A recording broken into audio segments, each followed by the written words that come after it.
Hi, my name is Adam, and this is your Toolbox Talk on Awaab's Law.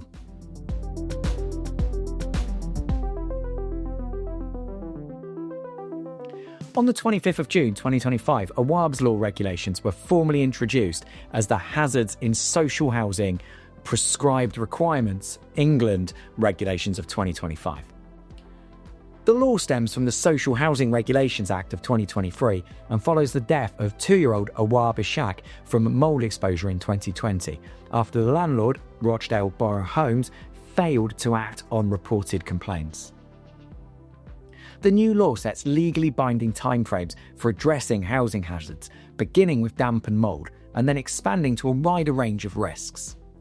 It will replace the vague reasonably time duty with strict enforceable timescales for dealing with issues.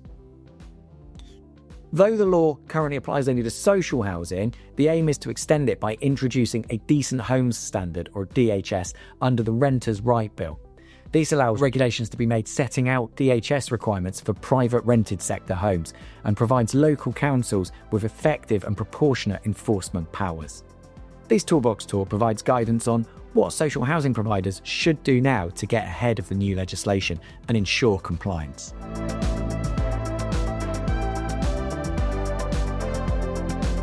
Emergency hazards, e.g. gas leaks, electrical leaks and significant exposure to damp affecting health must be investigated and made safe as soon as practicable within 24 hours. Significant damp and mould hazards must be investigated within 10 working days, with a written summary sent to the tenant within 3 working days of completing the investigation. For hazards posing significant risks, safety measures must begin within 5 working days and full repairs started within 12 weeks if more complex. Works must be satisfactorily completed within a reasonable time period, and landlords must keep tenants updated throughout the process and provide information on how to keep safe. If the property can't be made safe in time, alternative accommodation must be offered.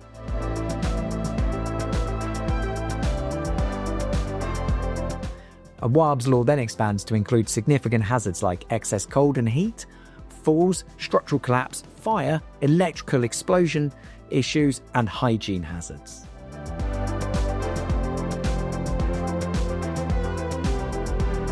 All remaining significant hazards under the Housing Health and Safety Rating Scheme, the HHSRS, they will all be covered. The exception to this will be overcrowding.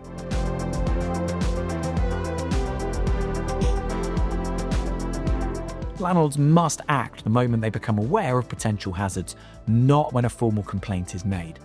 They starts the clock. Awareness may come from a tenant report, a contractor or a housing officer, a sensor alert. Hazards are then split into 2 legal categories. Emergency poses imminent and significant risk of harm. They must be investigated and made safe or the tenant rehoused within 24 hours. Significant pose a serious health risk but not immediately life-threatening. These must be investigated within 10 working days and acted on within 5 days of the investigation conclusion. Landlords must issue a clear written statement to the tenant within 3 working days after every investigation, even when no hazard is found. The summary must include whether a hazard was found, required actions, estimated timelines, contact information. Risks must be assessed relative to the tenant and not a generic standard, considering age, example children and the elderly, health conditions such as COPD and asthma, things like pregnancy, time spent in the home. Even if a hazard scores low under the HHSRS, it may still be legally significant under Awaab's Law if the resident is vulnerable.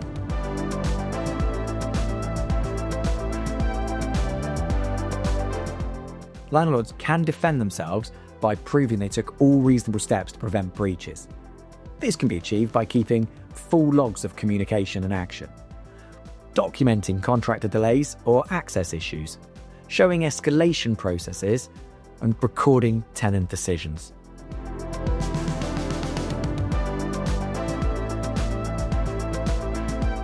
Update policies and protocols. Build clear, internal frameworks to classify hazards such as emergency or significant. Create documented processes for notifications, investigations, reporting, repair actions, and tenant communications. Training and awareness. Ensure all relevant frontline staff and contractors can identify damp, mould and emergency hazards. Train teams in correct escalation and response procedures. Operational and resource planning. Be prepared to ensure investigations are completed within 10 working days and repairs within 5 days for non-emergency hazards. Develop capacity to meet the 24-hour emergency response requirement. This can involve on-call staff or partnerships with contractors. Ensure that a budget is available for potential alternative accommodation costs during urgent repairs. Tenant engagement and communication. Create tenant-friendly updates to explain processes, expected timelines, and their rights under Awaab's law. Build written summary templates to constantly deliver findings and planned actions within the 3-day window. Monitoring and review. Set up tracking systems for investigation and repair deadlines, and regularly audit internal compliance.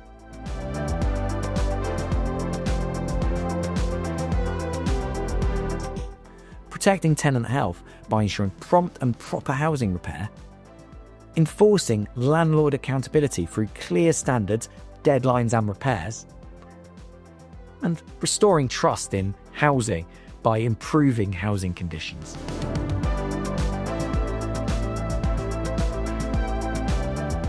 So, in summary, prepare for implementation by updating repair protocols and training all staff on the new legal duties to comply with Awaab's law. Ensure clear communication with tenants to ensure awareness and cooperation.